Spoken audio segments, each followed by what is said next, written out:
Ngayong 2024, naghahanap ka ba ng isang motorsiklo na may murang halaga at kung kalidad ang pag-uusapan ay masasabi nating okay din naman?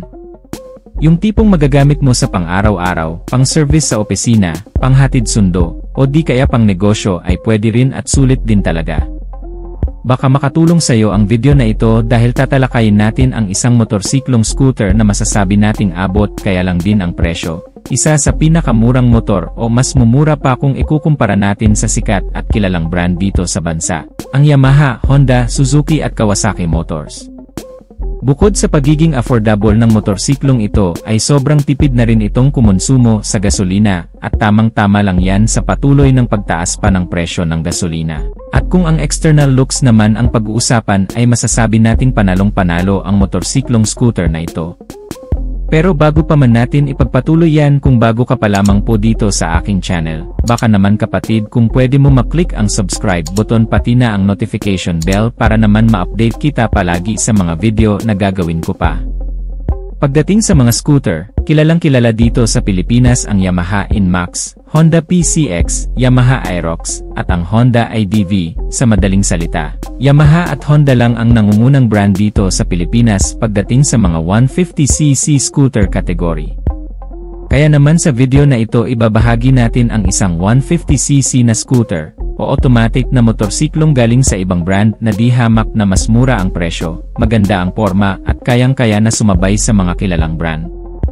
Isa sa mga bagong labas ngayon na 150cc na motorsiklong scooter, walang iba kundi ang Skygo Bolt 150. Alam natin na matagal na sa industriya ng motorsiklo ang Skygo brand dito sa Pilipinas, kaya kampante na tayo na maaasahan ang kanilang mga motorsiklo.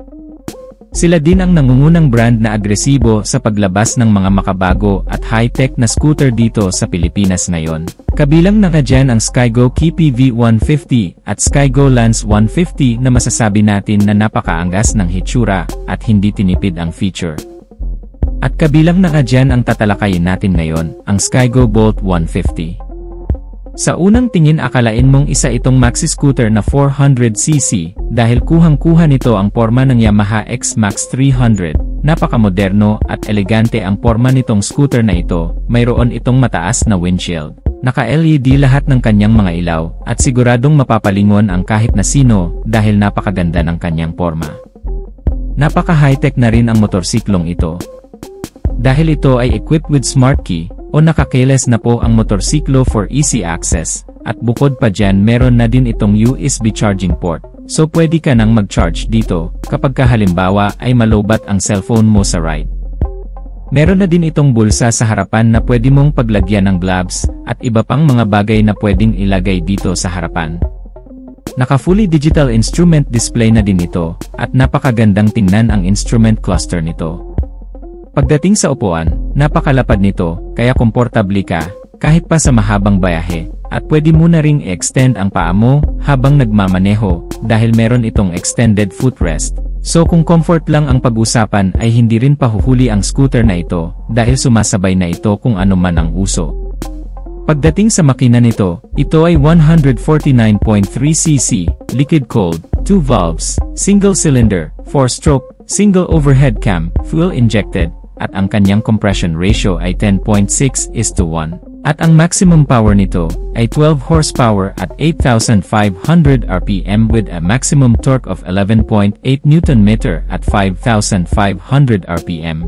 At ang maganda sa motorsiklong ito ay malaki ang kanyang fuel capacity.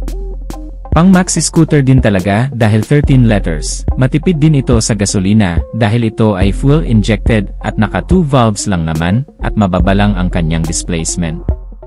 Kumukonsumo lang ito ng 40 km per liter, kaya naman sa isang full tank nito malayong malayo na talaga ang mararating mo. Pagdating naman sa kanyang mga preno, sa harapan ay naka-disc brake, sa likuran ay naka-disc brake din. Ang kanyang mga gulong ay malalapad. Ang sukat ng kanyang gulong sa harapan ay 110/70/13, sa likod naman ay 130/70/13 at naka-tubeless na ang mga ito.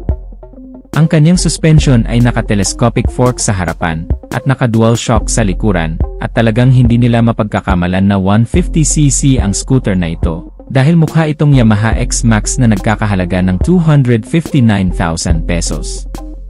Pero pagdating sa presyo nitong Skygo Bolt 150, nagkakahalaga lang ito ng 115,000 pesos. So that's it mga ka-Wizard Moto, madami na talagang pagpipilian ng mga 150cc na available dito sa Pilipinas, at isa na nga dyan ay ang Skygo Bolt 150, napakaganda ng forma. Napaka-advanced din ng mga features pero pagdating sa presyo, mas affordable o mas abot kaya, pagdating naman sa durability ay matitibay din naman ang motorsiklong to, hindi rin naman ito basta-basta masisira as long as nasa tamang pag-aalaga.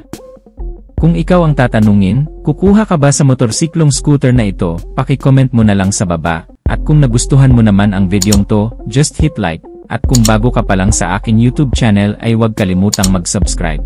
Hit mo na rin ang notification bell icon para sa mga susunod kong video ay updated ka palagi, huwag din kalimutang mag-follow sa ating Facebook page. So hanggang dito na lang muna tayo mga ka-Wizard Moto, maraming salamat sa walang sawang pagsuporta. Ride safe as always and God bless.